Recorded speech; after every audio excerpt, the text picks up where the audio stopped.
6월 3일 수요일 아침 묵상을 시작하도록 하겠습니다. 코로나 바이러스로 인해 정신없이 어느덧 6월을 맞이했고 1년의 반을 향해 가고 있습니다. 남은 해를 더욱 하나님과 함께하는 삶이 되기를 바라고 6월은 믿음의 주요 또 온전케 하시는 이인 예수를 바라보자 라는 성경 말씀을 기억하며 예수님만 바라보는 믿음의 경주자로 살아가는 삶이 되기를 바랍니다. 믿음의 경주자로 살아가기 위해 하나님의 말씀에 귀를 기울이기를 진심으로 바랍니다. 오늘 말씀은 신명기 27장 1절에서 10절 말씀입니다.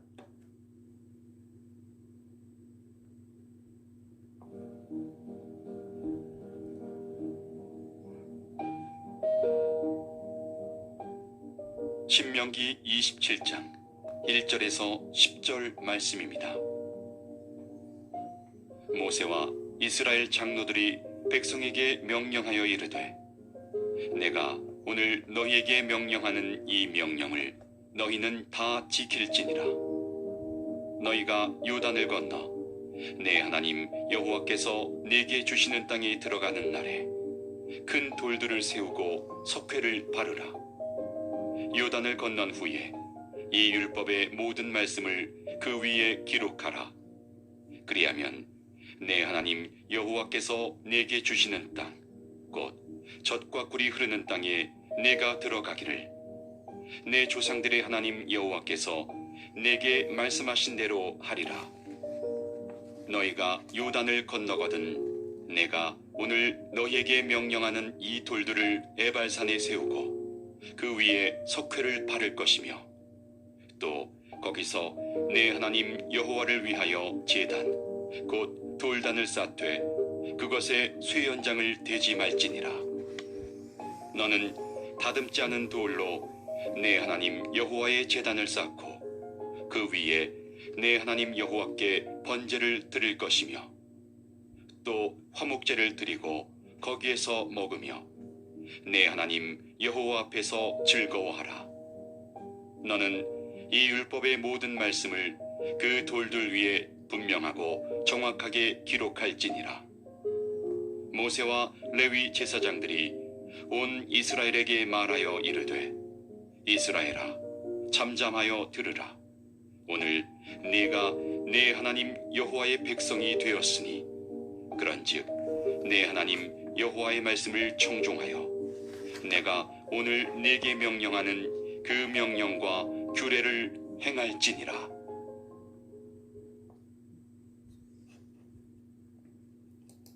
오늘 말씀의 제목은 분명하게 기록하고 지킬 생명의 말씀입니다.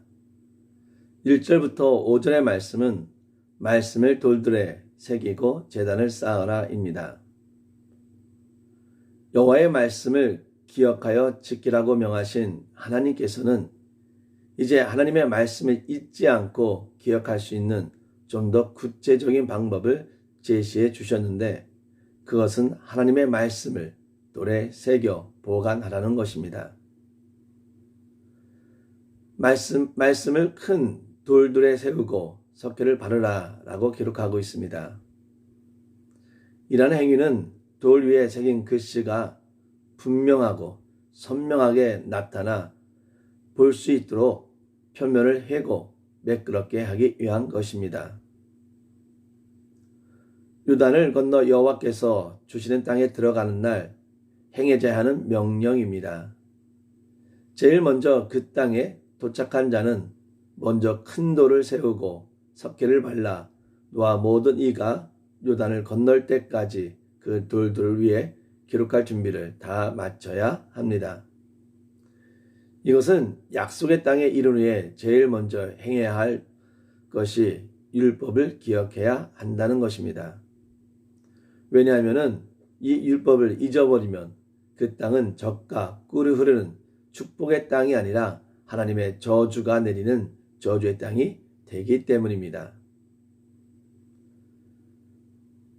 율법을 기록한 돌들을 에발산에 세우라고 합니다. 이것은 장소에 대한 말씀입니다. 이것은 중요한 의미를 담고 있습니다. 에발산은 초목이 거의 없는 황량한 바위산으로 모세가 이미 선포한 대로 저주를 선포한 산입니다. 하필 이러한 곳에 율법을 기록하여 세우라는 의미는 무엇입니까? 그것은 이 율법을 범하면 저주가 내린다는 것을 기억하게 하기 위한 것입니다. 모세는 이렇게 철저히 그들이 율법을 잊어버리지 않도록 노력했으며 또한 이것은 하나님의 지시하는 방법인 것입니다. 6절부터 10절 말씀은 언약의 제사를 드리고 말씀에 순종하라입니다. 하나님을 주인으로 모시고 그분 뜻을 따라 사는 사람이 하나님의 백성입니다. 이스라엘 백성은 율법에 따라 다듬지 않은 돌로 제단을 쌓고 하나님께 번제와 화목제를 드려야 합니다. 다듬지 않은 돌의 의미는 하나님께 감사의 예배를 드릴 때 우리의 모습 그대로 드려야 하는 것입니다. 꾸밈이나 가식은 하나님께서 기뻐하지 않습니다.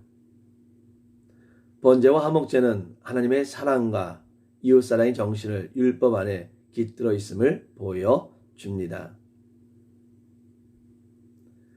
하나님 백성의 면모는 하나님의 말씀에 귀 기울이는 태도와 순종하는 삶으로 나타납니다.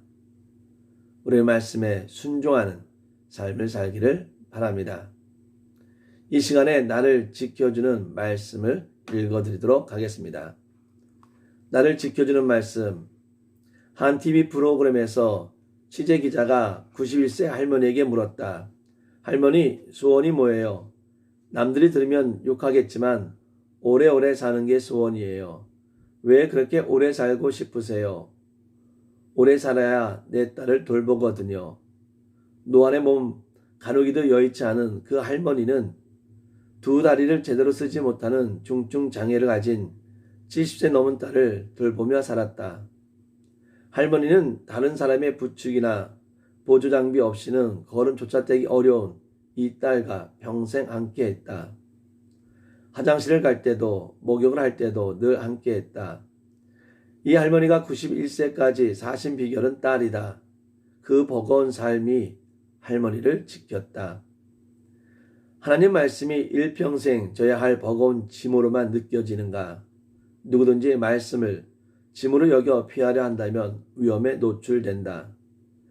말씀은 협상 대상이 아니다. 쉽고 가벼운 것, 내가 할 수 있는 것만 선택하려 하면 위험은 거기서 시작된다. 번지점프 줄이 무겁다고 가느다란 줄로 교체해달라는 사람은 없다.